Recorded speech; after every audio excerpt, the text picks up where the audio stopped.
Okay, so we're going to look a little bit at braces and blocks, which is something that happens here and a little at Kerry's. This is some Sitka spruce, this is how I buy it, in big pieces. I cut that down into smaller pieces. This is now the critical dimension, the height of our braces. This is the kind of thing we're ending up to do. And it's vertical grain, as you can see, which is really critical in the braces that it's all vertical. Like They have great strength like that, but they don't have particularly great strength like that. And that's what they're doing, they're supporting the top. So then I'll take a long piece, I'll come over to this little jig here, and I'll set it to the correct length for whichever instrument I'm making. Chop it off. And I'm also going to do one, actually we can do this one for a different type of brace. So that's there. So we've come from the big pieces down to pieces like this. One of the things that's interesting with the braces, it's actually on the back, there is this 15-foot radius that we've talked about that curves like this. So the braces that go on the back of the instrument need to have that radius on there. And I got fed up with doing it by hand, so I made this, which I love. Pops on the sander there. This holds my piece of wood. I'll mark one side to be flat so that they know up at the shop which is the flat side.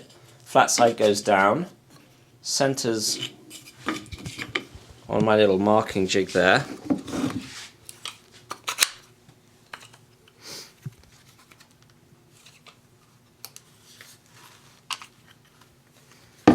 These are just going to hold it in place while it gets sanded. So now I'm going to sand a radius into there, and you can see that this piece of wood is cut at a radius. And I took a 15-foot long stick, fixed it down that end of the shop, and then drew that radius here. So I know that's what it is. And it matches exactly to this radius here. So this little truck assembly sits on the sander and goes back and forward, and you can see how it's doing this. And so it rocks in there, and it puts that perfect radius on. And it's very, very subtle. This is one that has the radius, and you can't tell unless you do this. But if you rock on the table, you can tell, whereas the flat side is totally flat. So that's how we get to the braces. And then once that piece has been sanded, it's simply a matter of slicing it up on the bandsaw, and then it goes through the overhead sander to clean up all the sides. And these are very specific dimensions we have for different instruments. Obviously, a soprano has very small braces, and a baritone or a tenor has bigger braces. Everything is proportionally sized. The other operation we have to do is we have to make a brace that can fit over the bridge plate. And this is a piece of, again, Sitka spruce, which we make here, that sits underneath where the bridge will end up on the top of the instrument. And that adds some strength to the top there to stop it moving. So we've got to cut this little notch out there. I do that on the router. You can see I have a router bit sized here. I have marks on here, and I'll just run this over the router, move it to the next mark, run it again, and it will end up giving me a slot that's exactly the right width of the plate. I'm not going to actually do it right now, but you can see how that would work. And again, once I've got these made up with those slots cut in them, I can just take it to the bandsaw, slice and dice, and sand it. The other thing I do here is I do the end of the processing on the tail block and the neck block. Here's our little bit of an instrument. There's a block here, this is where the neck's going to go. There's a block here. And these are supporting and taking the neck joint, holding the whole instrument together. Kerry cuts these blocks from mahogany at his shop, and they come to me like this. This one you can see is thick, and that's going to be the neck. This one is thin, it's going to be at the tail. One thing that they need up there is they need a center line on this block, so they make sure they get it right slap bang in the middle of the instrument. So I'll come up with a little jig where I can mark that repetitively on a bunch of blocks at the same time. This is adjustable, so I can slide this block in and out till I think I'm about in the middle. I'll make a little mark there, flip the block around. Oh, I'm a bit off, okay, so I'm going to try again. And I keep going until I've got that absolutely centered. And then once I've got it totally centered, I can tighten up this side, and then go ahead and mark 3 sides, all the sides except the side that are going to get glued. So that then gets glued into there, and they've got a center line all the way around. I'll do the same thing on the tail block. However, there's one difference on the tail block. You'll notice that the bottom of the instrument is curved.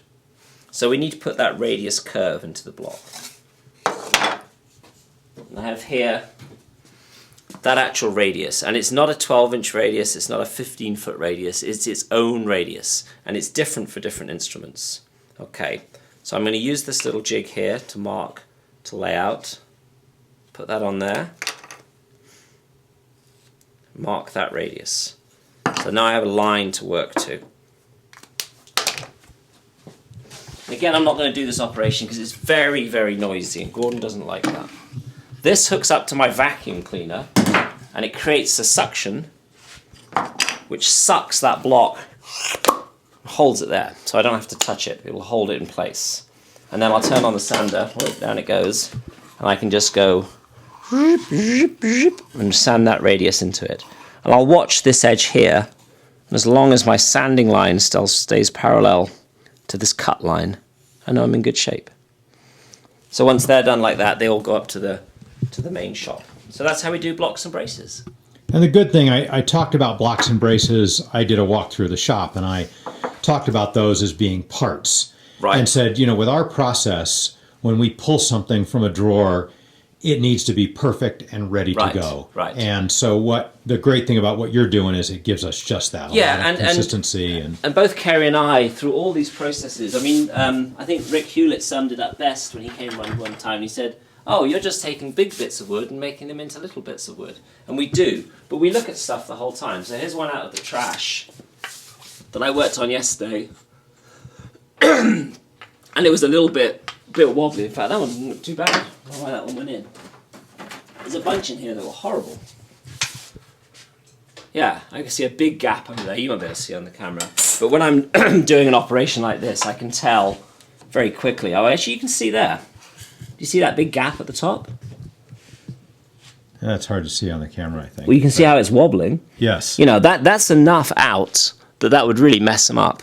So when I'm, you know, all these stages, we're looking for things like that. And if it goes like that, then bye-bye, in the bin. Thanks, Ben. Okay.